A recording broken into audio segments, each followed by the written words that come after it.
আসসালামু আলাইকুম। চলে আসলাম আজকে আমরা আমাদের আরেকটি ব্লগসে। আমরা যাচ্ছি এই শীতের আগমনে ভাদালিয়া ইকরা মডেল স্কুলে পিঠা উৎসবে। চলে এসেছি পিঠা উৎসবে। স্কুলের ভিতর প্রবেশ করছি। স্কুলের ডান সাইড দিকে অর্থাৎ পূবের দিকে পিঠা উৎসবের আয়োজন করা হয়েছে, সেদিকে আমরা অবধাবিত হচ্ছি। এই তো চলে এসেছি পিঠা উৎসবের মাঠে। এখানে অনেকগুলো পিঠা রয়েছে। শীত চলে এসেছে আর বাঙালির পিঠা উৎসব হবে না তা তো মানাই যায় না। তাই তো চলে আসলাম পিঠা উৎসব মেলায়। এখানে অনেক রকম পিঠা রয়েছে, এক একটা পিঠার দাম এক এক রকম। বেশ কয়েকটি স্টল হয়েছিল। এখানে অনেক রকমের পিঠা রয়েছে, যার যেগুলো ইচ্ছা সেগুলো খেতে পারেন।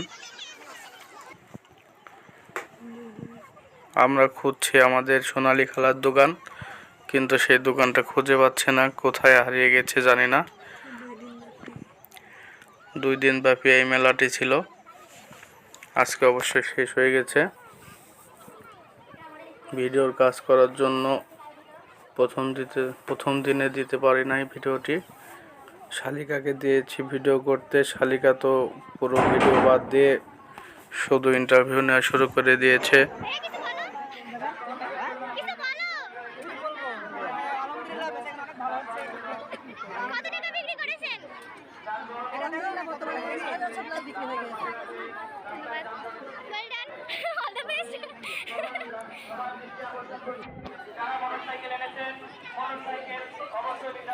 এক দোকানে ইন্টারভিউ শেষ, এখন আমরা অন্য দোকানের উদ্দেশ্যে যাচ্ছি।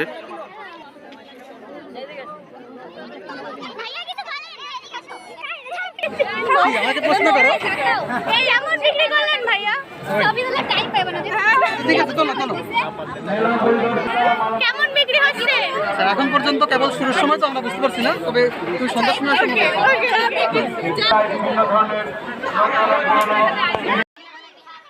পিঠাঘরগুলোতে অনেক ভিড় রয়েছে। গ্রামগঞ্জের ঐতিহ্যগুলো হারিয়ে যাচ্ছে। এখন এই পিঠা উৎসবে গেলে দেখা যায় নানান ধরনের পিঠা। এখন দেখি সন্ধ্যা হয়ে গেল, তবু আমরা সোনালী খালার স্টলটা খুঁজে পাচ্ছি না। এই শীতের গোধূলি সন্ধ্যায় আমরা সোনালী আন্টির স্টলটি খুঁজছি। দেখি এইদিকে যাই, যে দেখি আন্টির স্টলটা পাই নাকি। মনে হচ্ছে আন্টির স্টলে প্রায় কাছাকাছি চলে এসেছি আমরা। এটা অবশ্যই নয়, এখানে অনেক ধরনের পিঠা রয়েছে। অবশেষে কাঙ্ক্ষিত খালার পিঠা হাউসটি পেয়ে গেছি আমরা। এই যে আমাদের সোনালী আন্টি পিঠা বিক্রি করছে। ভিডিওটি আজ এই পর্যন্তই। আসসালামু আলাইকুম ওয়া রাহমাতুল্লাহি ওয়া বারাকাতুহু।